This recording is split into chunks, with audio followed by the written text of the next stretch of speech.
ਵਾਹਿਗੁਰੂ ਵਾਹਿਗੁਰੂ ਵਾਹਿਗੁਰੂ ਵਾਹਿਗੁਰੂ ਵਾਹਿਗੁਰੂ ਵਾਹਿਗੁਰੂ ਹਾਂਜੀ ਵਾਹਿਗੁਰੂ ਜੀ ਕਾ ਖਾਲਸਾ ਵਾਹਿਗੁਰੂ ਜੀ ਕਾ ਖਾਲਸਾ ਵਾਹਿਗੁਰੂ ਜੀ ਕੀ ਫਤਿਹ ਕਿੱਦਾਂ ਠੀਕ ਠਾਕ ਹਾਂਜੀ ਠੀਕ ਠਾਕ ਬਹੁਤ ਵਧੀਆ Okay, brilliant. So today we will record this conversation, if that's okay with you, about symbology. ਹਾਂਜੀ ਹਾਂਜੀ ਬਿਲਕੁਲ Okay, right. great, excellent. So yeah, it's wonderful to see you again. I hope that you and your family are all well. Yeah, well, yeah, and it's a pleasure to see you as well. Okay. And is the family and everybody well at your end? Yes, everybody's fine, thank you. Good to Okay, know. brilliant. So we've had conversations before about Sikhi and the stories that are popular in our traditions, and today we will look at symbols that are very familiar to us, symbols that affect how we behave in life. And so the first one that I want to ask you about is the symbolic use of Gaur and Singh in our names. What does that symbolize for you? What is the underlying symbolic representation of Gaur and Singh? I think the way we understand it has changed over time, and not for the better, because more one researches the importance and meaning of both these words, better understanding we get. But the problem is that most of us don't do that research. For instance, when you ask somebody the significance, a Sikh would simply answer that, all the Sikh women have Kaur with their name, and all the males have Singh with their name. And that is to transcend the discrimination of caste. But what we forget is that it's not just caste, it's even the gender which was transcended. Because when we ask the meaning of Kaur, many of us understand it as princess, whereas Kaur means prince, not princess.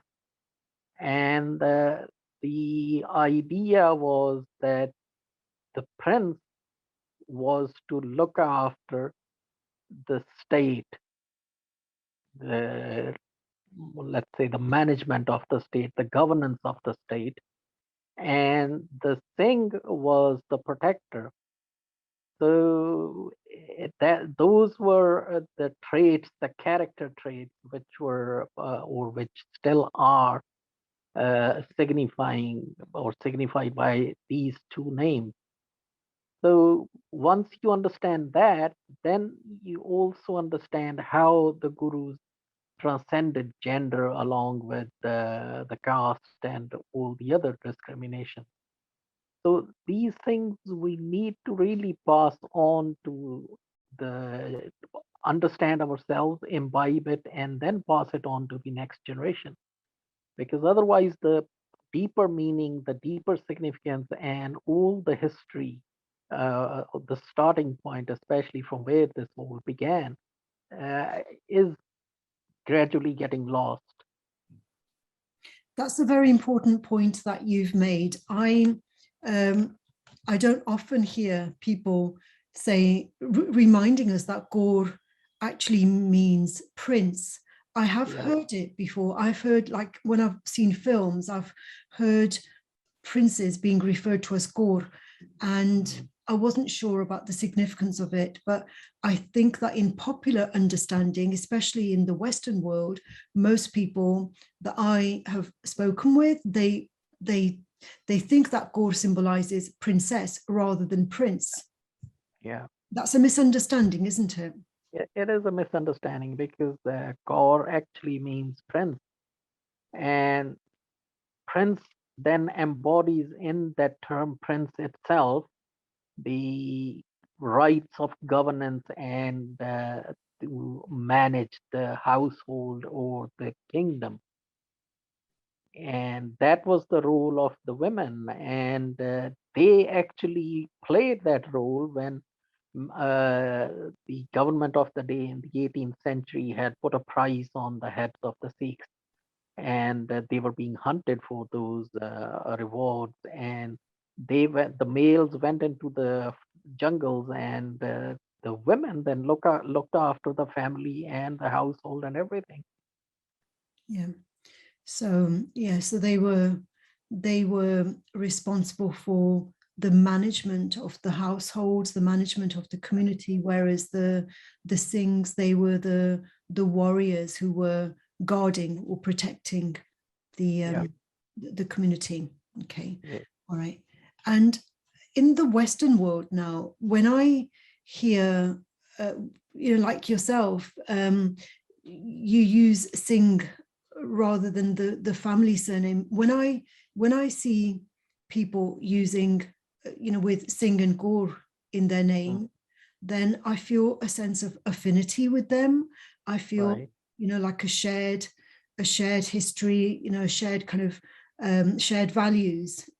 Automatically I assume shared values because I see that you have Singh in your name, and so I know what that means in a way. And so I suppose in terms of leadership in the contemporary world, especially those of us, you live in New Zealand, I live in the UK, but in terms of leadership, there's still that kind of sense of affinity. And I suppose we need to have empathy with people that we can't aspire to be leaders if we don't have empathy with a community or with a group of people. Even like there needs to be that quality of compassion and empathy for the other, that sense of connectedness, because I find it very difficult to have empathy with people unless I feel connected with them in the first place. What Right. do you think? So in terms of so apart from what you've said, like Kaur and Singh symbolize, that's why the titles were bestowed upon us by Guru Gobind Singh Ji. But now in the contemporary world, in terms of how we relate to each other and how we express leadership, is there a sense of affinity that comes from the symbolic use of Kaur and Singh? And do we, like those who don't use Kaur and Singh in their names, is it, do we feel less affinity with them and more affinity with those who do use Kaur and Singh?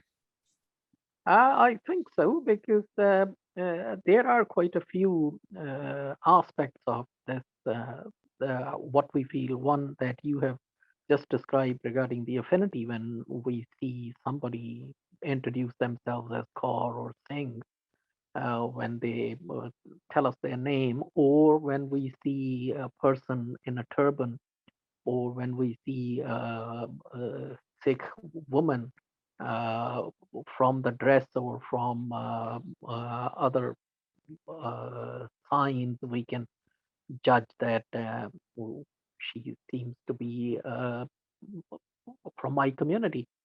And that affinity is part of what gurus created. That's what, from Guru Nanak to Guru Gobind Singh, the more than 239 years, which took, that was what they created, a family. And even now, when caste has kind of, or the surnames have made inroads into our community, there is this affinity that you feel when you hear a caste name or a surname which is from your own caste group. But in the larger group, when there is no caste, nothing, when it's simply a Singh or a Kaur being introduced, that affinity is still there.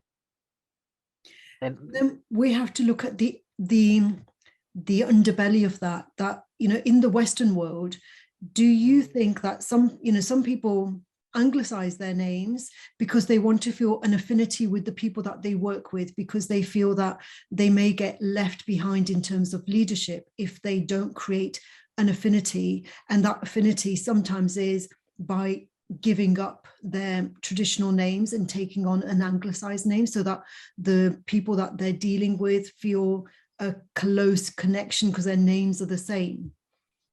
Yeah, I think that might be happening a lot more in England, where our people went in late 50s and 60s, or most of them started moving there at that time, when those societies were not as open in welcoming them as they are now. Because in New Zealand, the situation is completely different. That in the whole Sikh community in New Zealand, I know of just two or three people who have tried to anglicize their name.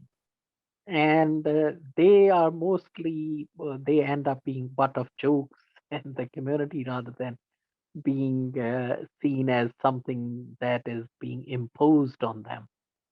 It is seen as their kind of shallowness in trying to change their name.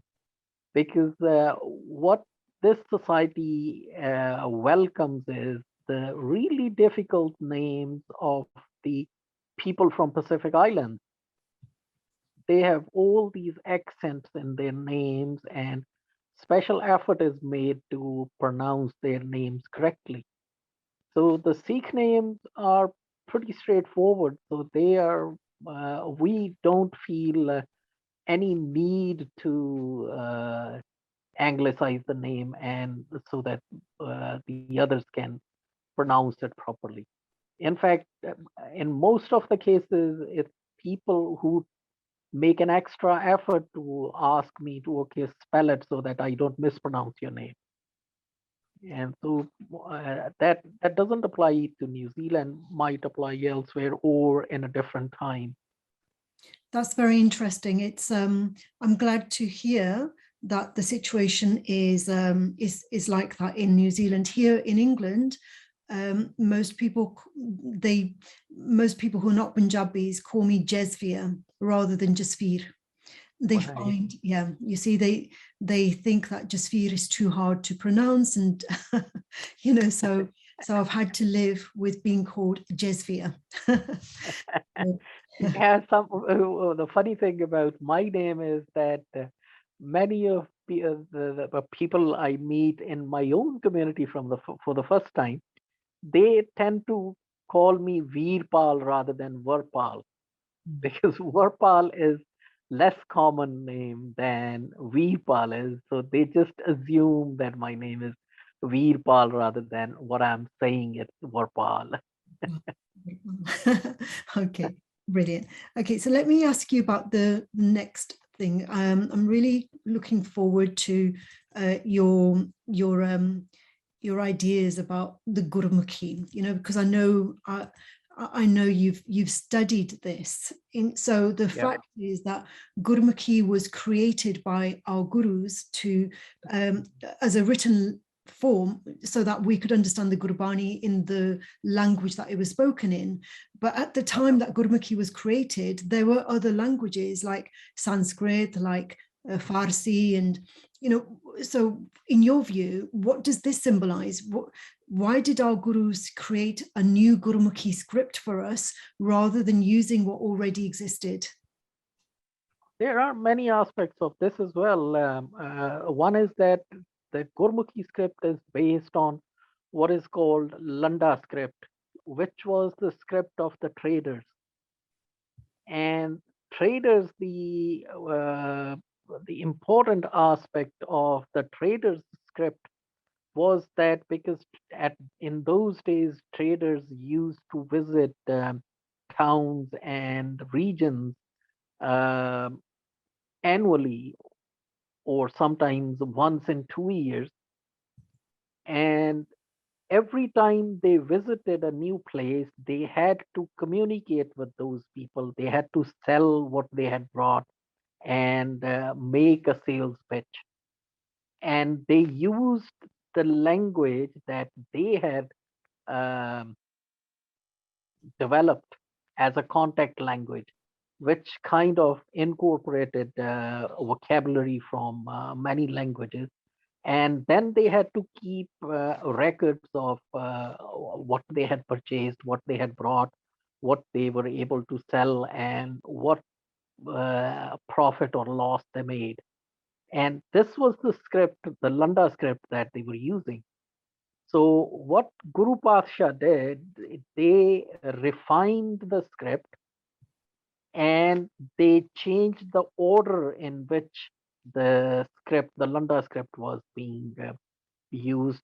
They not only refined the structure of the shape of the letters, but they also changed the order in which they were put. And when you pay attention to the order in which the gurus, the second guru, or when we read Patti of Guru Nanak in Gurbani, most of the order is the same. So what you notice is that each line, when we speak like kaka kaka gaga ganganga or cha cha cha cha cha cha cha janinya, it's using the same parts of the mouth, that the position of the tongue and position of the lips or teeth, and everything is the same for each line. Different lines use different parts, but the same parts for the same line, letters listed in the same line. And that made it much easier to learn it. So that's, in fact, the Patti of Bhagat Kabir ji is about the Devanagari script, in which the order of the letters is different. But what happened was that because the gurus did it in a way which simplified the whole process of learning and transmitting that learning, the Devanagari script, which the Brahman was propagating to his chosen caste, because the Devanagari script wasn't being taught to everybody, whereas Gurmukhi script was being taught to anybody who wanted to learn it. So the Brahman was forced to change the order of the letters in Devanagari script on the lines of the Gurmukhi script. So all these things not only symbolize our different identity and our values, where learning is open to everybody without discrimination of caste or religion or any kind of discrimination. It's open to people, whoever wants to learn it. But it also gives us it I I would say signifies our separate identity as a community, and those aspects we need to pay attention to when we want to pass it on to the next generation. That's right. So in terms of leadership, the gurus, I mean, they were, obviously they were absolutely wise. Otherwise, their teachings we wouldn't still be learning from their teachings now. But linguistically, it was a very creative invention, wasn't it? The Gurumukhi script, the fact that it's so easy to learn because it's phonetically ordered. I mean, that is a very kind of deep way of systemizing it so that it's accessible. And I suppose in terms of our values, it was making literacy accessible to those who were farming, who were not part of the elite. They were, so as you say, anyone who wanted to learn was able to learn with this script. All they had to learn was the Benti, the 35 letters. That was enough. That would give them enough knowledge to become literate, to get by, to be able to trade. So yeah, it's fascinating. So let me go on to the next symbol that I'd like you to talk about. There's so many, but let me go to the star then. The bug. What does the bug symbolize for you? What does it symbolize in terms of leadership? It not only again what we discussed earlier about the names, that it signifies our community identity and the feeling of empathy and belonging that we experience when we see somebody in a turban. And to refer to an anecdote here, when I came to New Zealand in 2003, uh, somebody, while I was walking on the footpath, somebody just shouted at me, Osama.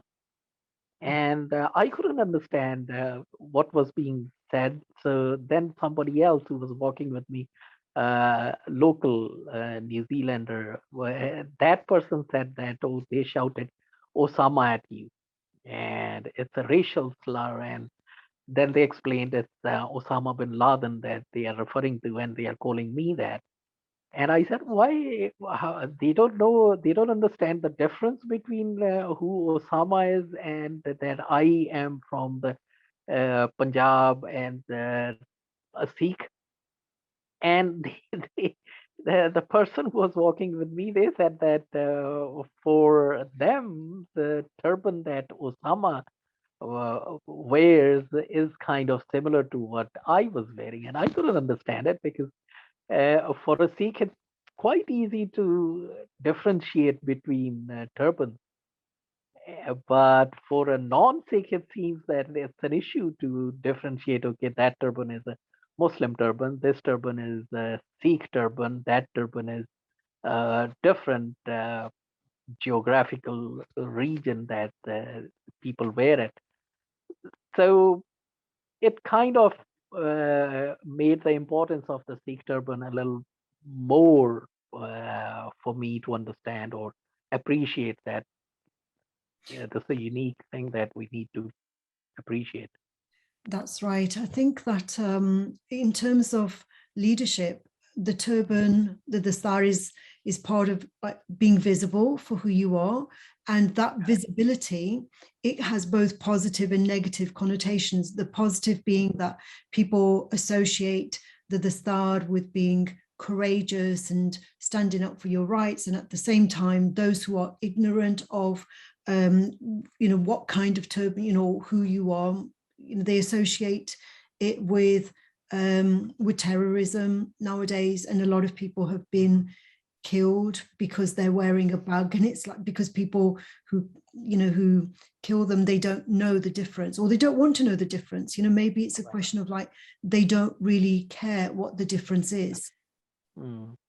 Now it's true, and also that for me personally, if I take all the outside factors from consideration, remove those factors away, uh, the turban gives me confidence and a sense of belonging and a place in history that this is my heritage. This is how what the significance of the turban is. And when I sport the turban, when I put the turban on, uh, then I am in the line of all these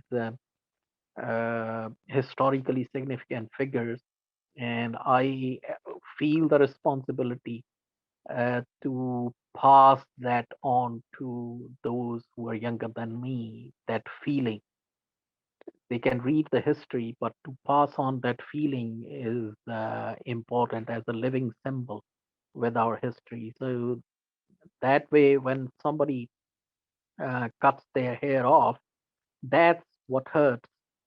That these are people who don't understand the significance of the turban and the link it provides to 500 years of history. Mm-hmm. Okay, so for you, And it symbolizes history as well, and the struggles that the Sikhs have gone through to be able to wear the bag without feeling, more or yes, less without feeling at risk for wearing it. Because in the early stages, anyone who was visibly right. wearing it, they would be under danger, wouldn't they? They would have been. There there would be, and also that the turban also signifies our commitment to the Sikh principles. That if we know that this is our right, then we are ready to fight for that right rather than compromise at the first hurdle. Mhm. And that has in a way help the community survive in all these difficult times and attacks from all sides. Even though it's a gradually decreasing percentage of our community members um, who feel that uh, or appreciate the significance of the turban or the hair or other symbols, but still they are in a position to pass it on to the next generation. And again, that same kind of what we call chingari can cause the fire to burn again uh, with all the power that our history provides. Yeah, and I suppose in terms of leadership, commitment is so important. With the, if you see somebody wearing a bag, then we know what you're committed to, or what Yep. what you're claiming to be committed to at the very least.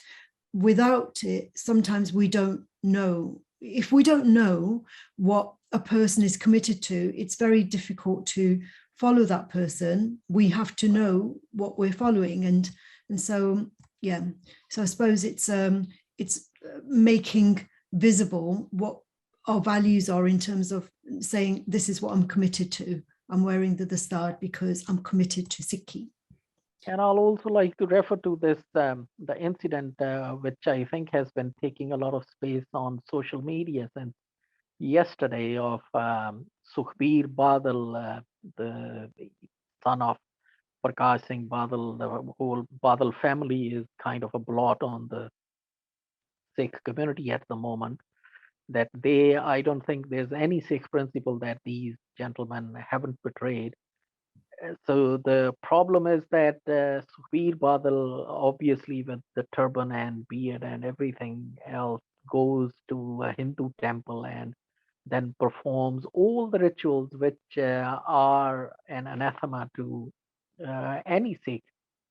So this gentleman performs those rituals and the photos go viral.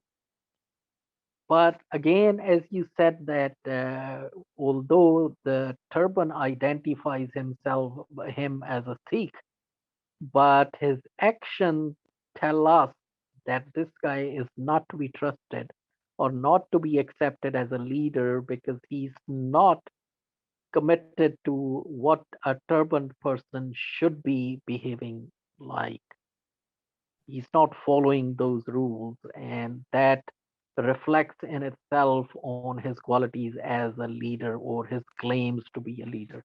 Yeah, and I suppose like we can be leaders in our professional lives, we can be leaders in our business lives, and but one the bag is meant to be representing your commitment to to various principles of Sikhi. Right.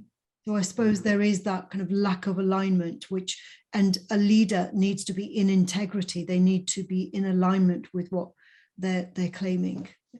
Yep, absolutely. So yeah, so the focus here is about like leadership in our personal lives, but I think you're perfectly correct in saying that we need, if we're wearing the symbols of Sikhi, then we need to demonstrate our allegiance and our commitment to what the symbols represent, but they can be subject to interpretation. Some people may say, well, it doesn't symbolize that for me. I'm performing these other behaviors because I want to demonstrate my openness to other faiths, so it could be that. So, but we don't know, because I don't really know very much about that story. So Yeah, but I think all the symbols, the Sikh symbols, they have a decorum associated with them. Like there was this huge uh,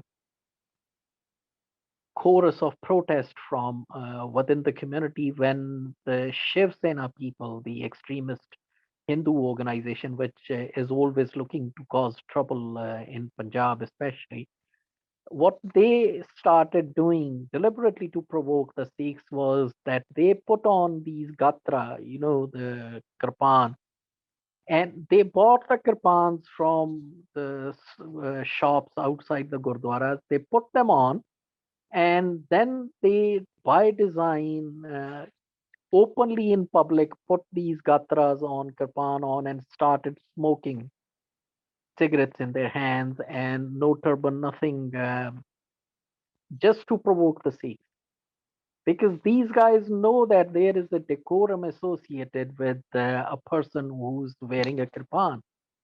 So same is true of a person wearing a turban or a kada. If somebody is wearing a kada and there is a cigarette in his hands, then that clearly violates something, whether said, stated or not stated, a decorum associated with that. So those are what we need to protect, because if we don't protect it, then we are doing a disservice to the next generation, because we won't be able to pass on what was passed on to us. Yeah, so there's a sacredness to the symbols. You know, Yeah. as you say, it's not simply, you know, it's not jewelry. True. It isn't jewelry. True. Okay, so now let's go on to the Nishan Sahib then. Right. What does the Nishan Sahib represent to you? What does it symbolize? Nishan Sahib is it's the kind of the flag of sovereignty, that what we know now, and that's less than 100 years old, the convention, international convention, that where a country's flag flies, their rule applies. For example, on the embassies in each country. If, let's say, in Delhi, there's the American embassy and the American flag flies on that embassy, uh, the Indian government's rules don't apply in there. And that rule was applicable and in force till 1984 on all the gurdwaras. So what we kind of uh, misunderstand or ignore is this aspect of the attack on Darbar Sahib Amritsar in 1984. That that should be seen as the country attacking an embassy there, and imagine the international ruckus it will cause. But it caused the anger in our community, but didn't cause it amongst anybody else, because we were not able to tell the world that this is the convention that was violated, because no uniformed policeman or army man was allowed to go into any gurdwara. But here it was, a whole army was sent in specifically to violate these rights that we enjoyed.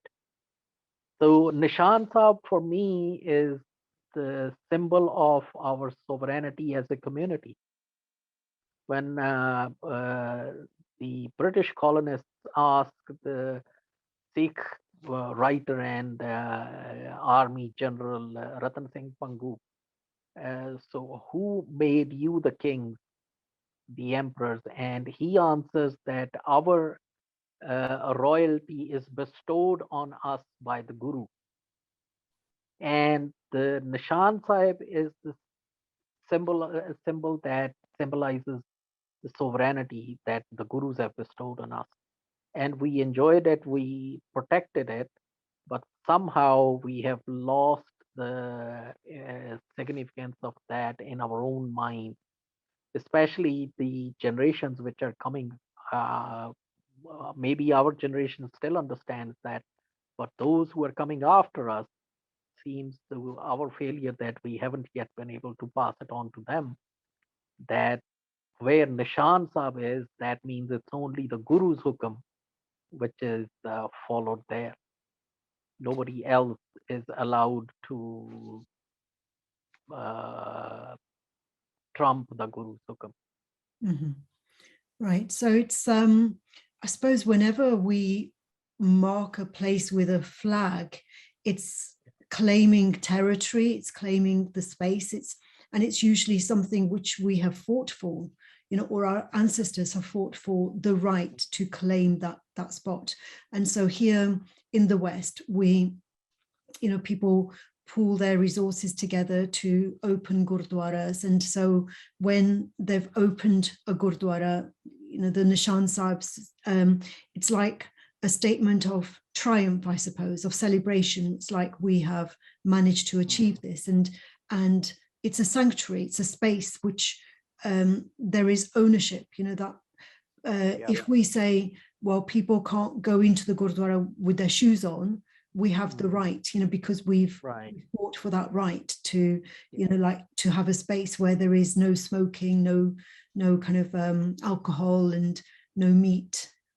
Yeah. And also that you're right that the bigger picture is that it signifies our sovereignty, but then there are these other factors that it signifies, like if you need food, you see a Nishan Sahib and you go there and you can be sure that something to eat will be given to you. If you need shelter, then you can go there and you will receive shelter. So, and all the spiritual sustenance we get from there, plus the more significant one, that while living our lives as individuals or as families, the Gurdwara is what binds us into a community. So once a Gurdwara is established, you can be sure that a city which has a Gurdwara has a cohesive Sikh community there. Absolutely.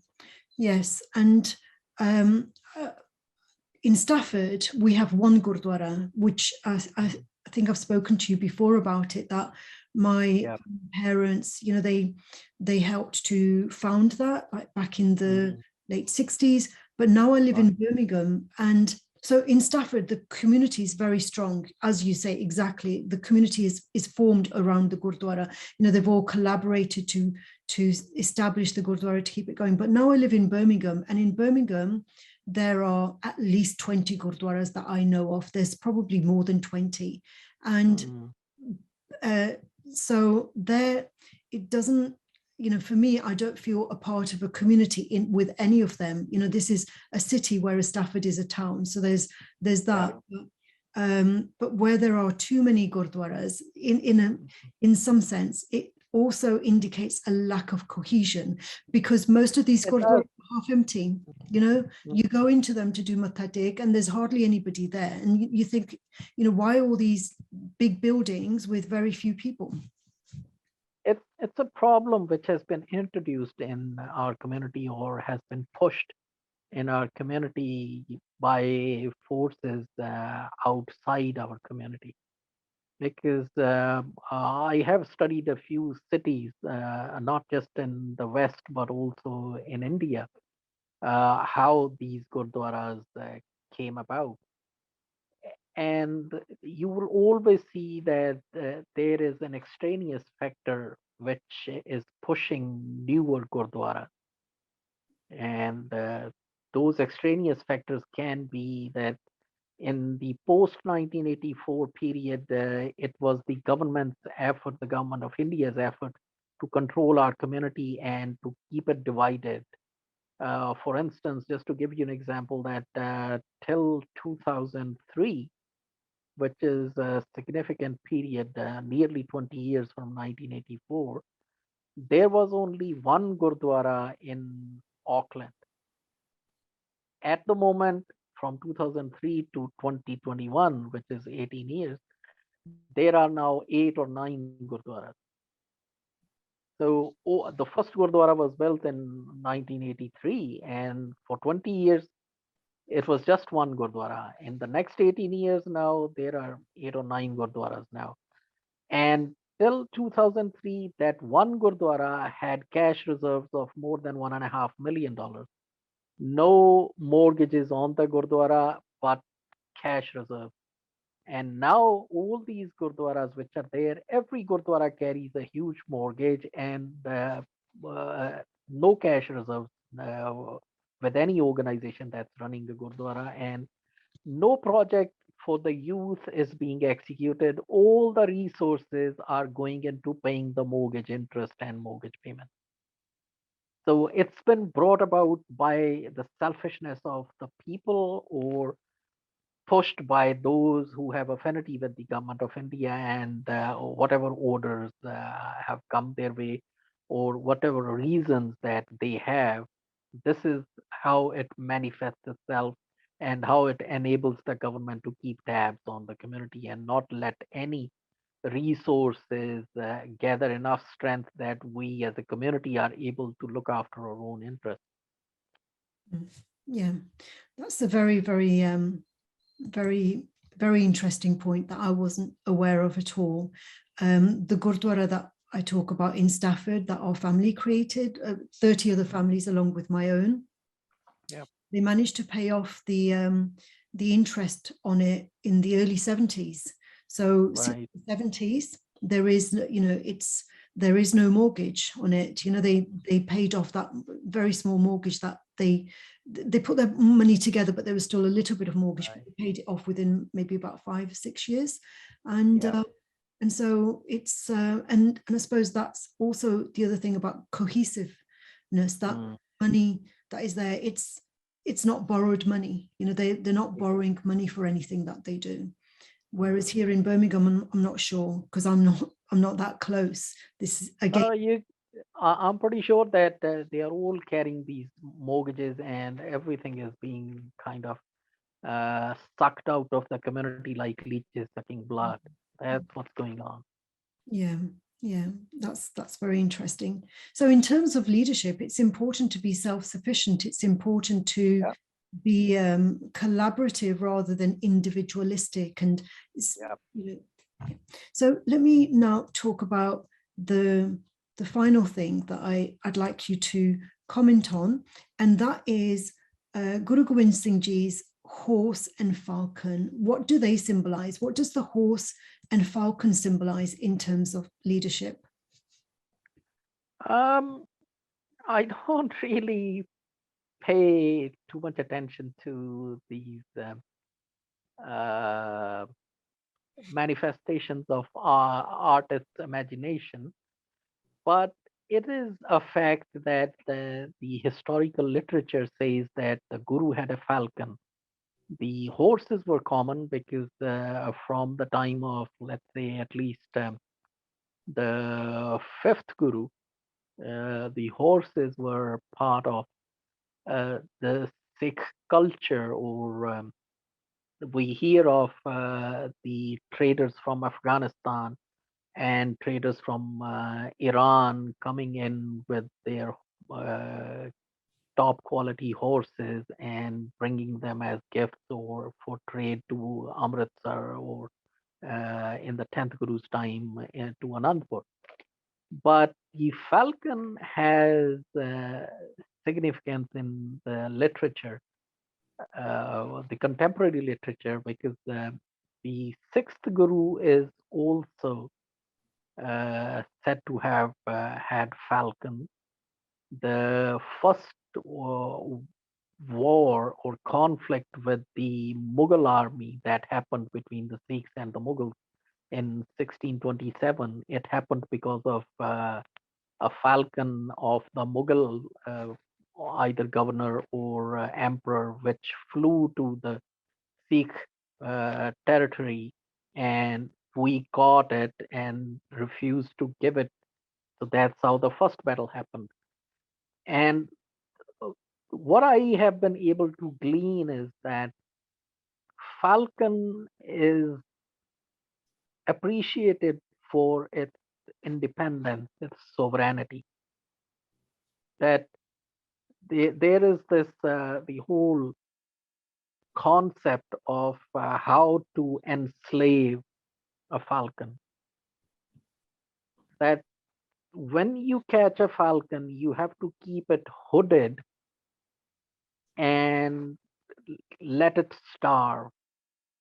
You keep putting meat in the cage, but the falcon won't eat it because it has never eaten anything that it hasn't killed itself. So it refuses to eat any meat which is thrown into the cage. And furthermore, that if you put a female falcon and a male falcon together, hoping that they will breed uh, offspring in captivity, rather than mating, they kill each other. That they refuse or they assert their independence to this extent that they won't let a child come into the world enslaved. So they would rather kill each other than have an offspring in captivity. So those kind of traits, it seems, have a huge significance for us, because those are the traits that the gurus bestowed on us, that we are born independent and we need to be really, really carefully or jealously guarding our sovereignty and independence as individuals, as a community. Yeah, so freedom is really Yeah. important, isn't it? So, and what about the horse then? So in terms of symbolic, I know they needed to, horses were used as a form of transport. Horses were used in battle. Is there anything other that symbolizes what, why Guru Gobind Singh Ji would be depicted with his horse so often? Not really, because it's just some artist's concept that he put in, manifested it on paper, and everybody else has been copying it since then. Because what is significant is that the first portrait of the 10th Guru is not more than 100 years old. So it's the 20th century, not even 19th century, because in the 19th century, our community was still very against having gurus' portraits and pictures. But in the 20th century, with the printing press becoming more prevalent and the community kind of gaining in numbers and getting dispersed a little more, that or more like the institutional failure, that our institutions which kept tabs on these deviations from the Sikh principles, as those institutions failed or became weaker, so these kind of deviations went unchecked, and that is how they are now part of our view of our own self, whereas they were never really for or till the 19th century. They were never part of how we viewed ourselves. Right. Okay. Brilliant. Well, let me just finally finish off with this one then. The khanda, that the symbol of the khanda, what does that symbolize?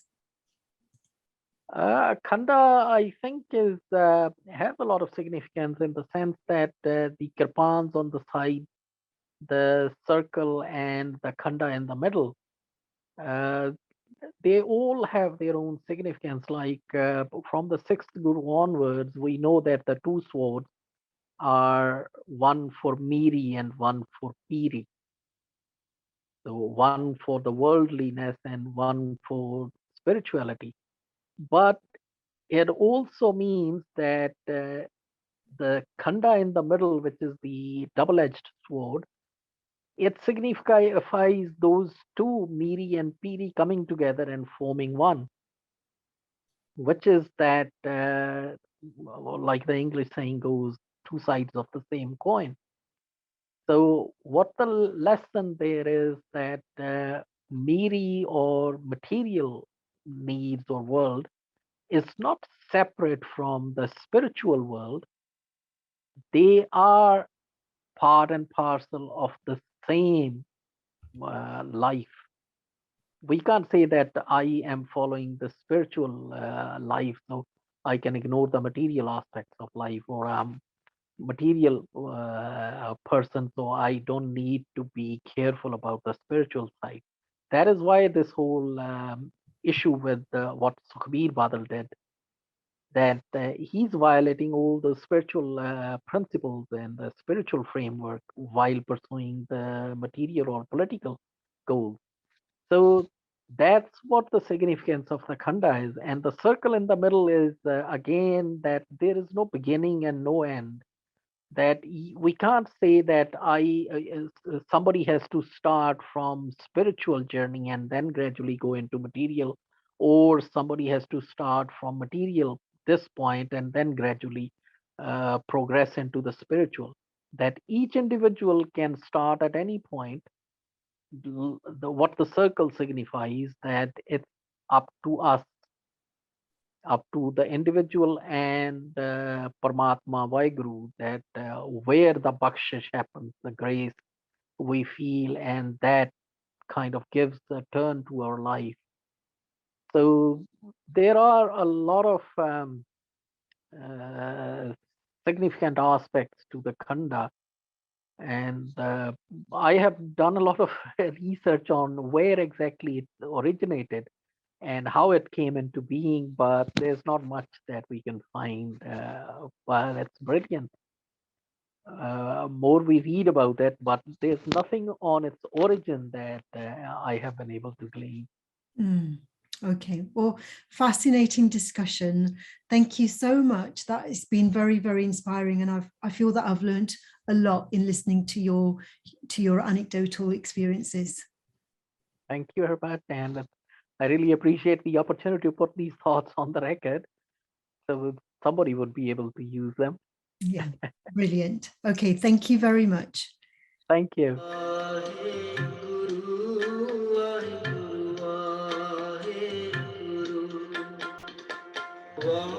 Waheguru Waheguru Waheguru Waheguru Waheguru Waheguru Waheguru